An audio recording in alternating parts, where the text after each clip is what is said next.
हवा से पानी आएगा। सुना तुम लोगों ने? ये पागल अब हवा निचोड़कर पानी निकालेगा।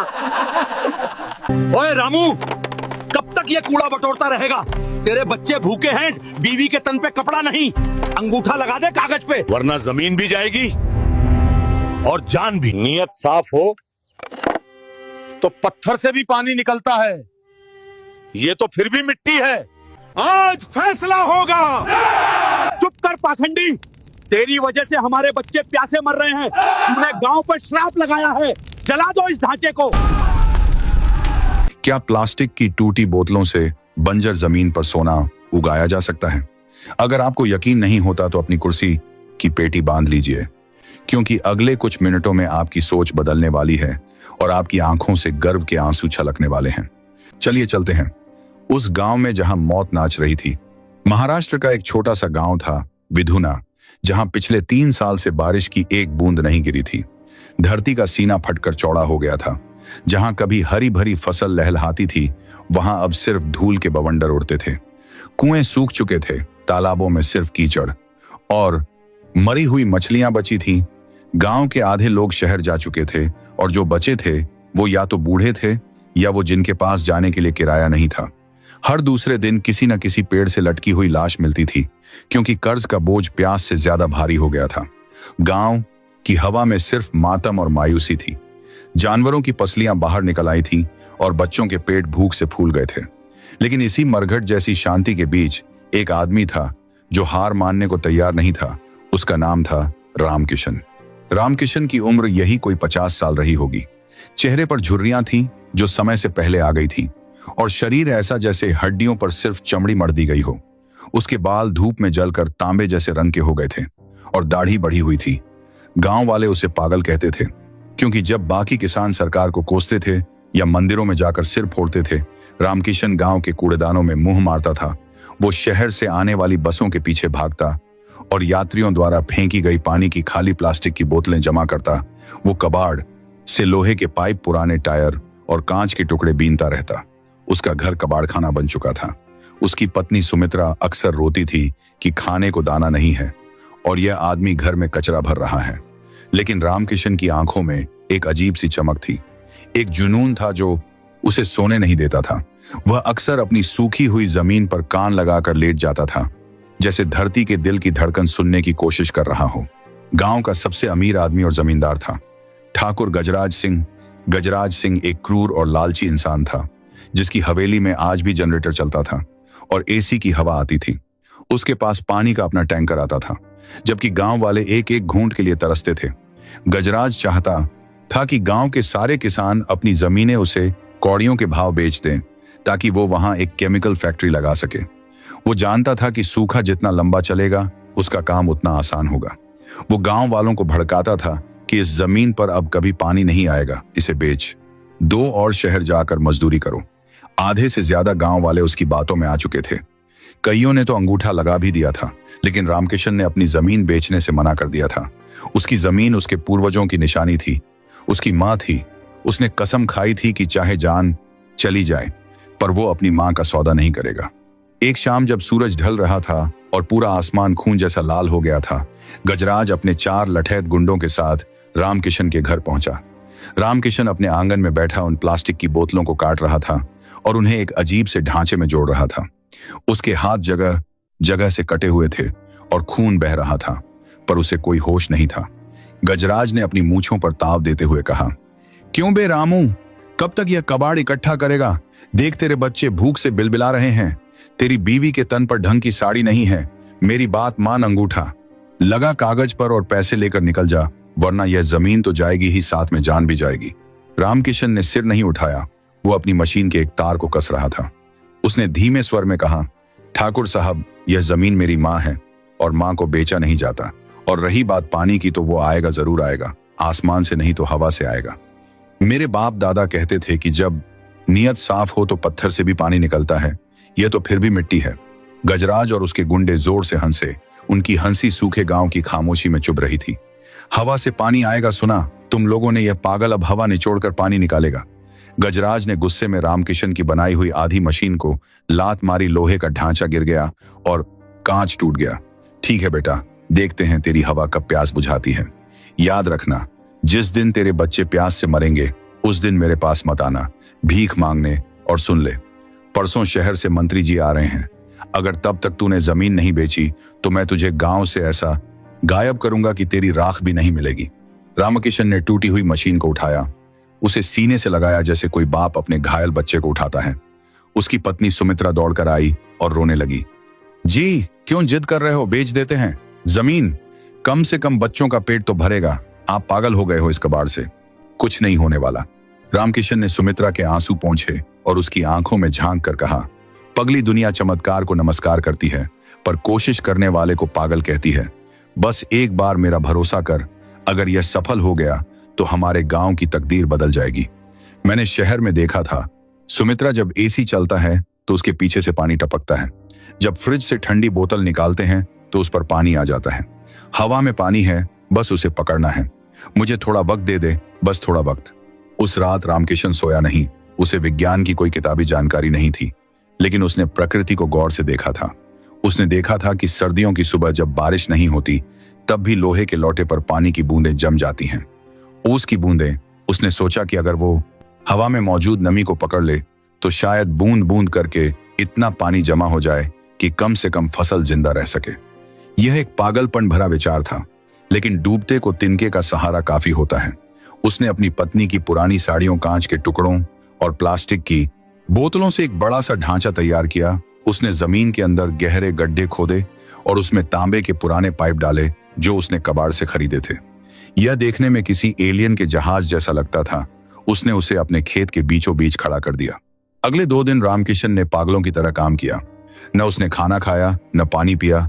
उसके होंठ पपड़ी बनकर फट चुके थे, आंखें धंस गई थीं। गांव वाले वहां से गुजरते और उस पर थूकते। कोई कहता कि रामकिशन ने खेत में भूत खड़ा कर दिया है, कोई कहता कि इसने अपनी बुद्धि पूरी तरह खो दी है। बच्चे उसे पत्थर मारते। सुमित्रा भी अब थक चुकी थी। वो घर के कोने में बैठकर बस भगवान से मौत मांग रही थी। दिन बीतते गए, गर्मी और बढ़ गई। पारा 48 डिग्री को पार कर गया। पक्षी उड़ते उड़ते गिर रहे थे, लेकिन रामकिशन रोज सुबह अपने खेत में जाता और उस मशीन के नीचे रखे मटके को देखता। मटका खाली रहता। वो निराश होता, लेकिन हारता नहीं। वो फिर से मशीन में कुछ बदलाव करता। कभी पाइप का कोण बदलता, कभी कांच की जगह बदलता। वो हर रोज फेल हो रहा था, लेकिन हर फेलियर उसे सफलता के करीब ले जा रहा था। वो खुद से बातें करता, अरे ओ बादल, अगर तू नहीं बरसेगा तो क्या हम मर जाएंगे? मैं तुझे धरती पर खींच कर लाऊंगा, देख लेना। उधर गजराज सिंह का धैर्य जवाब दे रहा था। फैक्ट्री के मालिक का दबाव था कि जमीन जल्दी खाली कराओ। कल मंत्री जी आने वाले थे और गजराज चाहता था कि उनके आने से पहले यह जमीन का मसला हल हो जाए।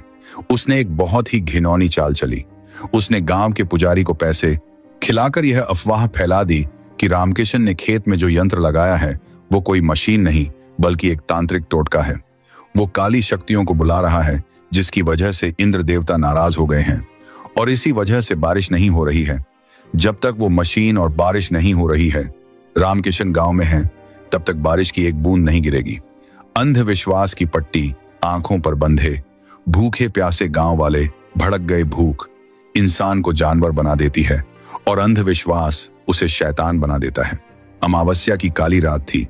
हवाएं भी डरावनी आवाज कर रही थीं। रामकिशन अपने खेत में अपनी मशीन के पास बैठा था। वो बहुत थक चुका था। उसने मशीन पर हाथ फेरा और बोला, बस आज की रात है मेरे दोस्त। अगर कल सुबह तक तूने पानी नहीं दिया तो शायद हम दोनों नहीं बचेंगे। तभी उसे दूर से शोर सुनाई दिया। उसने देखा कि गांव की तरफ से सैकड़ों मशालें उसकी तरफ आ रही हैं। लोग चिल्ला रहे थे, मारो पाखंडी को, जला दो। सब कुछ, पूरा गांव गजराज के साथ था। उनके हाथों में लाठियां, पत्थर और जलती हुई मशालें थीं।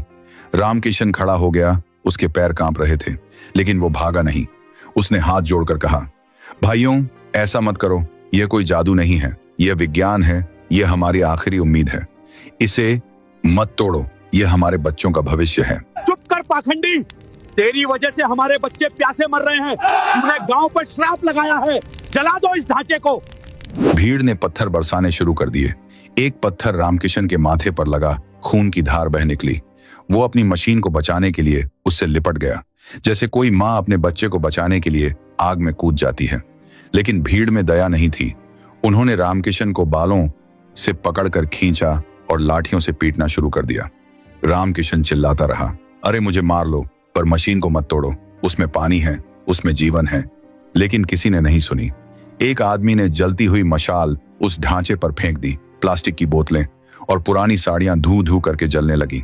आग की लपटें आसमान छूने लगी। रामकिशन को लोगों ने खींचकर पीटा और दूर फेंक दिया। वो खून से लथपथ जमीन पर पड़ा अपनी मेहनत को जलते हुए देख रहा था। उसकी आंखों के सामने उसका सपना राख हो रहा था।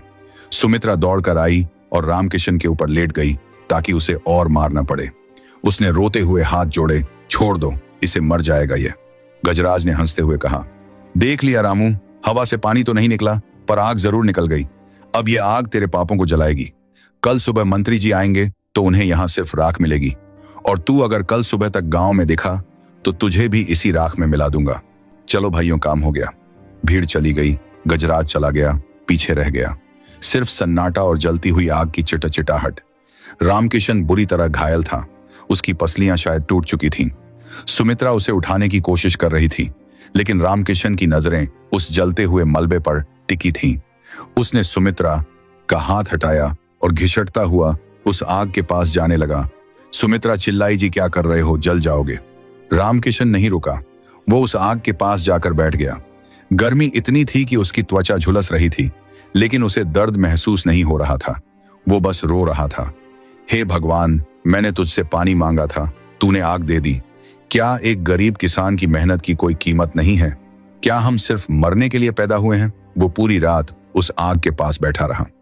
आग धीरे धीरे बुझने लगी, लेकिन पाइप अभी भी गर्म थे और जमीन के नीचे की ठंडक कुछ और ही कहानी लिख रही थी। विज्ञान अपना काम कर रहा था। आग की भीषण गर्मी ने ऊपर की हवा को बहुत गर्म कर दिया था, और तांबे के पाइप जो जमीन के अंदर थे वो ठंडे थे। तापमान का यह अंतर कंडेंसेशन यानी संघनन की प्रक्रिया को कई गुना तेज कर रहा था। जो काम हफ्तों में होना था वो उस आग की वजह से कुछ घंटों में हो रहा था। कुदरत का खेल देखिए, जिसने मारने के लिए आग लगाई, उसी आग ने जीवन पैदा कर दिया। अगली सुबह सूरज निकला, लेकिन यह सुबह रोज जैसी नहीं थी। गांव के बाहर गाड़ियों का काफिला रुका। बड़ी बड़ी लाल बत्ती वाली गाड़ियां थीं। धूल का गुबार उड़ाते हुए एसयूवी गाड़ियां गांव में दाखिल हुईं। इनमें कृषि मंत्री और देश के बड़े कृषि वैज्ञानिक बैठे थे, यह देखने की सूखा कितना भयंकर है और क्या गांव को खाली करा देना चाहिए।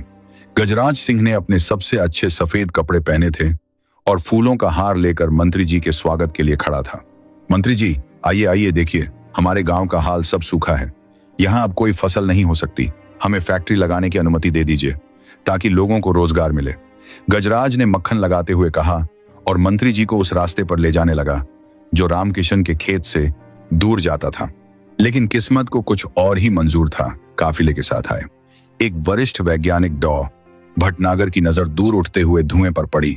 उन्होंने ड्राइवर को गाड़ी रोकने का इशारा किया और बोले, मंत्री जी वहां आग लगी थी, शायद हमें वहां चलकर देखना चाहिए, नुकसान ज्यादा हो सकता है। गजराज घबरा गया, अरे नहीं नहीं साहब, वहां तो एक पागल रहता है, उसने कूड़ा जलाया होगा, वहां जाने का कोई फायदा नहीं। लेकिन मंत्री जी ने जिद की और पूरा काफिला रामकिशन के खेत की तरफ मुड़ गया। जब गाड़ियां वहां पहुंची तो नजारा देखकर सबके रोंगटे खड़े हो गए। खेत काला पड़ चुका था, राख का ढेर पड़ा था। रामकिशन वहीं राख के पास बेहोश पड़ा था। उसका शरीर सूज गया था, मक्खियां भिन भिना रही थी। मंत्री जी ने तुरंत डॉक्टर को बुलाया, लेकिन डॉ भटनागर की नजर उस राख के ढेर के बीचों बीच पड़ी। वो ठिठक गए। उन्होंने अपना चश्मा उतारा, साफ किया और फिर से देखा। राख के ढेर के नीचे से कुछ चमक रहा था, कुछ हरा सा। डॉ भटनागर दौड़कर वहां गए और घुटनों के बल बैठ गए। उन्होंने राख हटाई और चिल्लाए, अरे पानी लाओ, पानी नहीं, नहीं पीने का नहीं, यहां देखो। मंत्री जी और बाकी लोग वहां पहुंचे और जो उन्होंने देखा उस पर विश्वास करना मुश्किल था। उस जले हुए ढांचे के नीचे जहां तांबे के पाइप जमीन से बाहर आ रहे थे, वहां की मिट्टी गीली थी, कीचड़ बन चुका था और उस कीचड़ में से ज्वार के छोटे छोटे हरे अंकुर फूट रहे थे। जहां पूरा गांव रेगिस्तान बना था, वहां उस 10 फीट के दायरे में जीवन मुस्कुरा रहा था। पाइप के मुंह से अभी भी पानी की एक एक बूंद टपक रही थी, टप टप। यह कैसे संभव है? एक जूनियर वैज्ञानिक ने झुककर मिट्टी को छूते हुए कहा, यहां तो पानी है, इतना पानी कहां से आया? जबकि कल रात यहां आग लगी थी। तभी वहां भीड़ जमा हो गई। रामकिशन जो अब तक बेहोश पड़ा था, शोर और पानी शब्द सुनकर होश में आया। वो लड़खड़ाता हुआ खड़ा हुआ। उसके कपड़े फटे थे, चेहरा खून और कालिक से सना था। उसे लगा पुलिस उसे पकड़ने आई है। यह पानी मैंने उगाया है साहब, रामकिशन ने कमजोर लेकिन साफ आवाज में कहा। मेरी मशीन मत तोड़ना। तुमने डॉ? भटनागर ने हैरानी से पूछा। तुम कौन हो और यह क्या चीज है? यह कैसे काम करती है? मैं रामकिशन हूं साहब, एक अनपढ़ किसान। गांव वाले मुझे पागल कहते हैं। गजराज ने बीच में बोलने की कोशिश की। साहब, यह पागल है। इसने ही कल रात यहां टोना टोटका किया था, इसी वजह से आग लगी थी। चलिए यहां से। चुप रहो, मंत्री जी ने गजराज को डांटा। हाँ भाई रामकिशन, बताओ ये चमत्कार कैसे हुआ? रामकिशन ने उस जली हुई मशीन की तरफ इशारा किया और उसकी आंखों में एक अजीब सी चमक आ गई। साहब, ये टोटका नहीं है। मैंने शहर में देखा था कि ठंडा पानी बोतल के बाहर पसीना लाता है। मैंने सोचा हवा में पानी है, बस उसे निचोड़ना है। मैंने कचरे से यह मशीन बनाई थी। इसमें नीचे तांबे के पाइप थे जो जमीन की ठंडक लेते हैं और ऊपर प्लास्टिक की कीप थी। जब गर्म हवा इस पाइप से गुजरती है तो ठंडक पाकर वो पानी बन जाती है। कल रात इन्होंने मेरा घर जला दिया, मेरी मशीन जला दी, लेकिन शायद आग की गर्मी ने हवा को और गर्म कर दिया और नीचे पाइप ठंडे थे। इसलिए मशीन ने मरने से पहले धरती को इतना पानी दे दिया कि यह बीज फूट पड़े। यह मेरे पूर्वजों का आशीर्वाद है साहब। टाओ भटनागर सन्न रह गए। उन्होंने तुरंत अपने उपकरणों से जांच की और उनकी आंखों में आंसू आ गए। उन्होंने मंत्री जी की तरफ देखा और बोले, सर यह आदमी जीनियस है। हम प्रयोगशालाओं में करोड़ों रुपए खर्च करते हैं और इस आदमी ने कबाड़ से कंडेंसेशन और ड्यू हार्वेस्टिंग का इतना सस्ता और देसी मॉडल बनाया है जिसे हम सोच भी नहीं सकते थे। इसने हवा से सिंचाई करने की तकनीक खोज निकाली है। यह एक क्रांति है। यह सूखाग्रस्त इलाकों के लिए वरदान है। मंत्री जी ने रामकिशन को देखा जो हाथ जोड़े खड़ा था, कांप रहा था।